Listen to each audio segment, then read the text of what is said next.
السلام عليكم ورحمة الله وبركاته دمان dadweynaha sharafta leh halkan iga dhageysanaya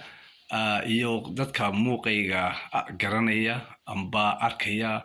dhammaan ummadda Soomaaliyeed mudane iyo marwooyinba anigoo gudoomiye ku-xigeenkii jahliyadda UK waxaan jeclahay inaan xoogaa yar halkan maanta aan ka yiraahdo marxaladda adag ee Soomaaliya marayso aan ka hadlo asii jahliyad ahaan marka ugu horeysa horta waan soo dhaweynayaa Soomaaliya iyo Somaliland inay wada hadlaan in badan geedi socod siyaasadeed aan ugu jirnay in ay hal mar is hor fadhiistaan oo ka wada hadlaan ummadda masiirkooda iyo wixii u dan labada dhinacba gaar ahaan Somaliland iyo Soomaaliya labaduba ay yihiin labadii ay ku mitaabnoobeen 1960kii bishii July 1st ay ahayd maalintii ay midoobeen labadoodu ay israaceen taasina lagu aasaasay Jamhuuriyadda Soomaaliya aan intaa hadaan ka gudbo 18 May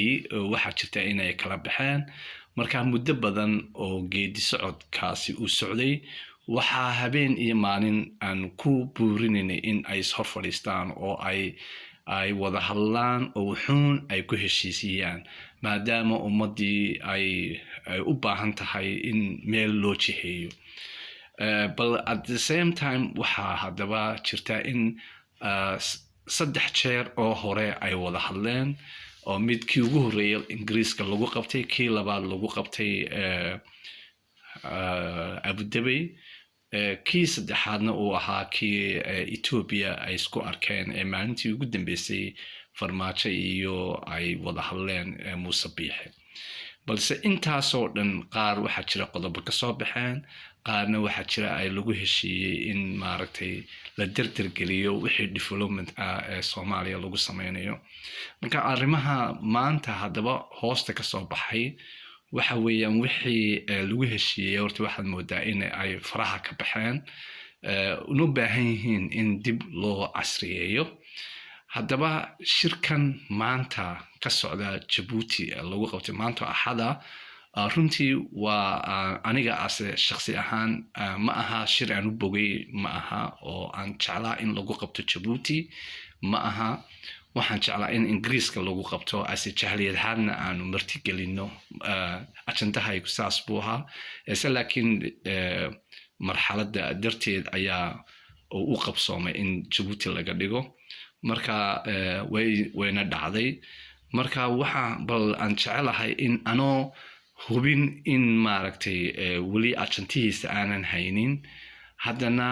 qaabku u socdo runtii anigu shakhsiyan uma bogin sababtoo ajantaha laga wada hadlayo lama hayo oo labada dowladood midna ma hayaan Djibouti xitaa ma oga dadka ka soo qayb galaya xitaa ma aha dad dheelitiran oo laba dowladood inta la magacaabay waa Ethiopia iyo safiirka USA marka waxaad moodaa in balance-ka shirku uu wali una ahayn mid very strong balse taladu waxay ka go'daa waa Soomaali marka Soomaalidii loo talinayna meesha way joogaan marka anigu waxaan horta marka hore ku buurin lahaa inay Soomaalidu iyagu bal aayahooga ka tashadaan una daneynayaan ummadda masiirkooda waxay shacbigu rabaan ay fuliyaan waxaan kale oo aan jeclahay in aan gudahooda iyagu ay bal haddii ay adduunyadii ay ka indha qabsadeen in iyagu istixgeliyaan oo eegaan timeka ka baxay iyo kala maqnaanshahaasi wuxuu damage uu ummadda Soomaaliyeed u gaarsiiyey gaar ahaan haddaan soo qaatay waqooyi oo kale daily intaasoo milyan ayay khasaaraan maalin walba waxaa dhaca waddankooda Red Sea-ga intaasoo markaba mara intaasoo kalluuna baa laga xadaa intaasoo development abaa ka baaqata intaasoo biyo abaa badda ka gasha intaasoo beerood oo la beeri lahaaba qalab la'aan u dayacan intaasoo dhalinyaro oo waxbarashadooda sii higsan lahaa international community-ga gaari lahaaba hoos uga dhaca dhinaca Muqdisho waad u jeedaa madaxweyne Farmaajo inta uu awoodi kari laayahay inuu xitaa suuqa dhexdiisa uu ilaa iyo guriga ummadda ilaa iyo ceelgaabta aanu lugeyn karayn aanu shanta salaadood masaajidka kusoo tukan karayn taasina ay tahay nabadgelyo xumo marka waxa aan mar walba ku buurinayaa in qof walba aad u diyaar garowdo sidii ummadda Soomaaliyeed qalbigooda burcad la iskugu marin lahaa sidii ummadda masiirkooda loo ilaalin lahaa iyo sidii shirkan ay uga soo bixi lahaayeen waxyaabo wax ku oola ummadoo dhan ka farxiya ay ka soo bixi lahaayeen ayaan ku rajaynaynaa waxaan kale oon jeclahay in laga faa'iideysto international community deeqaha u bixinayaan si balance labada qolo ay u kala qaataan Somaliland qaybtooda la siiyo Soomaaliya qaybtooda la siiyo si dalku uu inoogu dhismo waayo wax kasta oo lacagaha adduunyadu bixisa imika Somaliland inaad ogtahay mooyaan dhaqaalaha international community ka hesha aad buu yaryahay marka loo eego sida ay yihiin aad buu waxa ka dhaqaalo badan kilinka shanaad oo in actor uu si fiican u maamulay oo dawladda Ethiopia ay si wanaagsan u maalgeliso kilinka shanaad laakiin Somaliland aad ayaa xagga dhaqaalaheedu u liitaa waxaana imika aan doonaynaa in fundraising loo sameeyo weyn oo ballaaran oo lagu horumarinayo dhinaca beeraha iyo dhinaca kalluumaysiga taasi oo baahi badan ay jirto taasina ay keenaysaa maamul xumo baahsan oo ka jirta dhinaca agaasimayaasha iyo wasaaradaha hoose ee gobolada iyo degmooyinka waxa kale oo jirta in iyadana laftigeeda loo wada dhinaca looga soo wada jeedo waxa jirta heshiisyo ballaaran oo dawladda federaalku ay la gasho international community heshiisyadaasina dhaawac weyn ay ku hayso jiritaanka ummadda Soomaaliyeed gaar ahaan haday noqoto heshiisyada ay la gashay China oo kalluumaysiga wuxuu khatar u keeni karaa dhammaan badaha Soomaaliya oo dhan sida Somaliland badeeda Soomaalida koonfurta iyo waxyaabaha noocaas oo kala ah marka waxa loo baahan yahay in heshiisyada noocaas ay noqdaan mid baarlamaanku ay geli karaan oo aan shakhsiyaad aan la geli karin waxaan kale ku rajo weyn ase jahliyad ahaana in heshiiska China ay la gashay Soomaaliya in la buriyo taasi oo khatar ku ah kalluumada iyo waxyaabaha uu kalluunku galo iyo environmentka khatar gelinaysa hadii dawladda China lagu sii daayo badeena marka labada dhinacba Somaliland inay iska ilaaliso koonfurtuna inay iska ilaaliyaan heshiisyo waaweyn oo badda lagu xaalufinayo in ay dawladaha waaweyn la galaan waxa kale oo aan iyagana jeclahay inaan labadooda ku buuriyo waxa jirta heshiisyo iyagana ciidamada la galaan sida Turkiga oo kale oo aan heshiisyadaasi agreementkoodu wuxuu yahay aan ilaa hadda la fahamsanayn ujeedada Turkiga Soomaaliya ka leeyahay aan ilaa hadda cadeyn marka waxyaabahaasna loo baahan yahay in si wada jira Somaliland dhinac uga la gasho Soomaaliyana iyaguna ay dhinac uga la gasho marka arrimaha noocaas oo kala ana in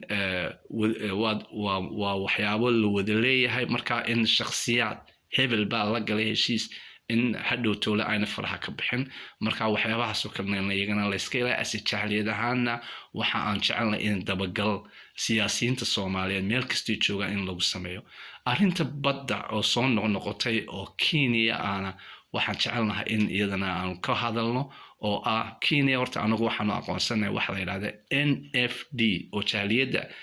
UK in hogaamino qayba NFD marka mar walba wasaaradda arrimaha dibadda ee Soomaaliya waxa ka hadlaan badda ayaa waxa ku soo durugtay Kenya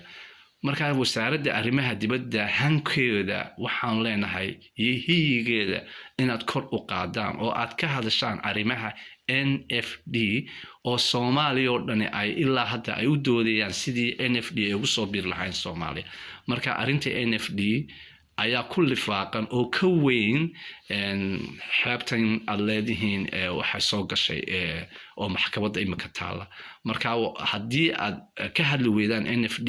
waxa lagu weydiin doonaa maalinta aad maxkamadda joogteen maxaad uga hadli weydeen marka su'aashaasi weyn ka hor iman doontaa marka waxaan ku buurinaynaa dawladda federaalka in arrimaha NFD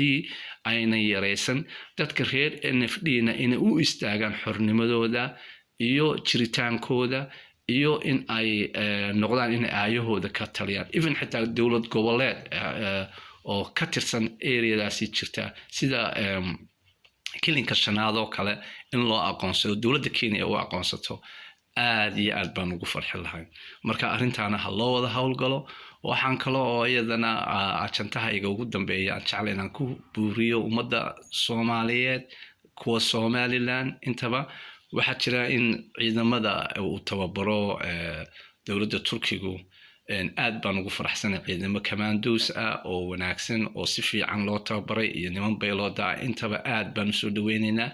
balse waxa loo baahan yahay macaawinada uu bixinayo Turkigu inaanu dhinacun ka rarin Soomaaliya oo dhan lagu baahiyo gaar ahaan Somaliland ciidamadeedana la tababaro oo haddii Turkigu aanu tababareen qolo kale oo tababartay maadaama ay international community ay support gareynayaan in iyagana loo tababaro waayo cadowga xagga jooga xaggana wuu jooga marka waxa weeye in balance inay wixii noqdaan oo aan dhinacna la tababarin dhinacna aan waxba la siin marka arrintaasi aad iyo aad baan iyadana aan in la balance garay especially waxaan aad u dhalinay wasaaradda qorsheynta oo aad moodo inay dhinaca ka raran tahay oo aanay dalkii aanay ku baahsanayn waxay qabadkoodu aanu baahsanayn marka runtii waxaan jeclahay in ummadda Soomaaliyeed daacad loo noqdo